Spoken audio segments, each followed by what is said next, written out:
First up tonight now, hundreds of protesters are gathered in Bangkok defying new emergency measures. The new decree bans mass gatherings after protests escalated over the past 24 hours.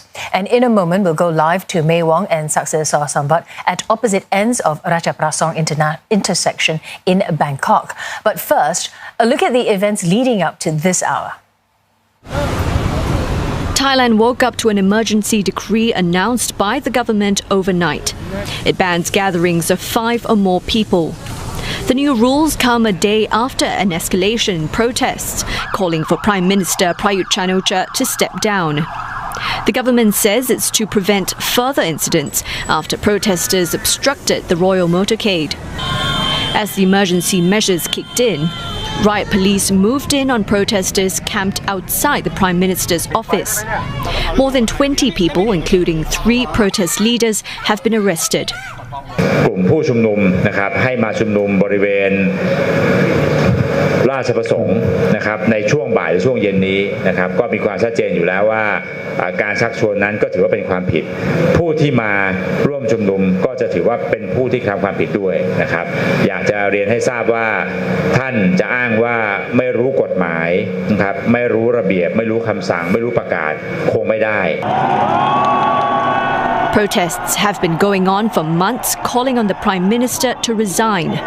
Demonstrators have also demanded unprecedented reform to the monarchy.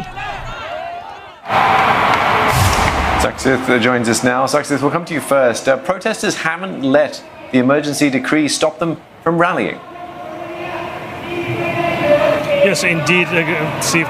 It is an unprecedented view that we have right now behind me. The whole of Ratchaprasong intersection in the commercial heart of Bangkok is now being occupied by thousands and thousands of protesters since the afternoon.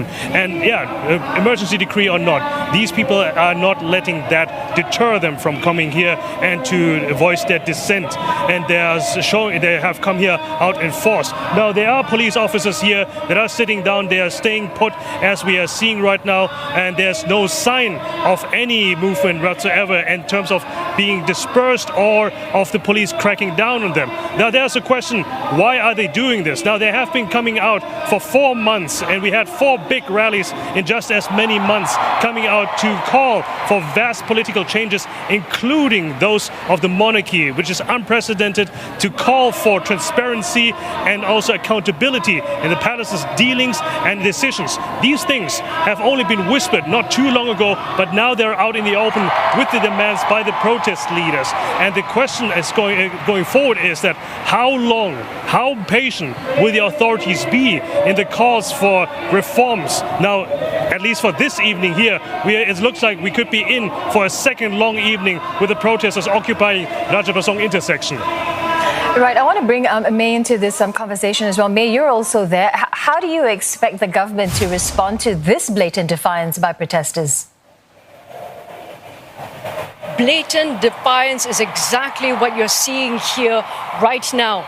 The protesters are clearly showing the fact that they are not caring about what the government is warning. They are out here, and they're out here for a reason, and they want to make sure that the government is hearing their opinions. Well, clearly the crowd here has grown larger in size. In fact, a lot of the crowd has expanded closer towards me right now, when earlier it was still growing in a sense that the office hours have just ended. And perhaps that's the reason why you see more people coming out. You also see a lot more people perched on the bridges, on the overhead walkways, and that is a clear sign that people are not just out here to watch, but they're also out here to participate, because you hear them chanting terms like "Okpai," that means get out. And specifically, they're asking for Prime Minister Prayut Chan-o-cha to get out of the system and to call for fresh elections. They're also chanting phrases like "our taxes," also alluding to the fact that the government is making use of the people's money to enhance their own particular benefits. But I must point out to you that this scene today is allowed because Prime Minister Prayut Chan-o-cha has allowed it. Since the declaration of the new enhanced state of emergency, he has already warned the people that they have crossed the line, that this actually borders on the fact that they are threatening national security, that they are causing chaos, bringing instability and insecurity to Thailand, and therefore, using the new decree, he will be able to clamp down on them. And when I say clamp down, meaning making more arrests, detaining people for up to 7 days without any charge, and also extending that on a 7-day basis up to a period of 1 month. And yet another clause under this new decree is the fact that he can summon anybody for information, he can search their homes, their buildings, and also tap on phones as well as to find out more information.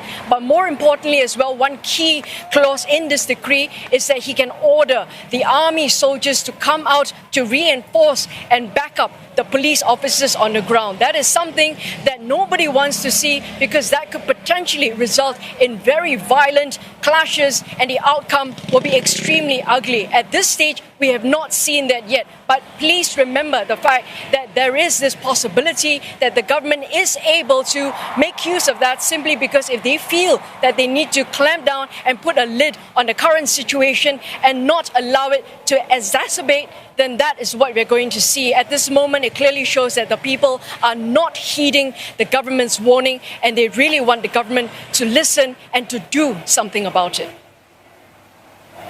May Wong and Success Sombat from the streets of Bangkok.